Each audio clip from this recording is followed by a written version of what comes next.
Obviously historic decision, कारण लोकांच्या मनामध्ये तो विषय ज्वलंत होता. हा विषय माझ्यासाठी Ram Mandir is a symbol of reemergence of Bharat.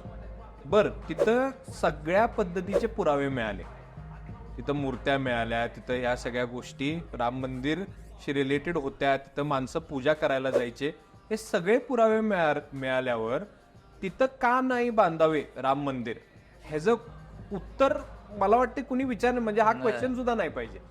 जर राम मंदिर बांधले 500 वर्षांनी, अरे मी ते प्राण प्रतिष्ठा बघताना माझं सुद्धा ऊर भरून आलं. खरंच. आणि खास करून आपण हिंदू लोक खूप रिलिजियस आहे आणि आपल्या आयुष्यातला हा एक टर्निंग पॉइंट म्हणायला लागेल. आणि आपण भाग्यवान आहे की आपण आपल्या टेन्युअर मध्ये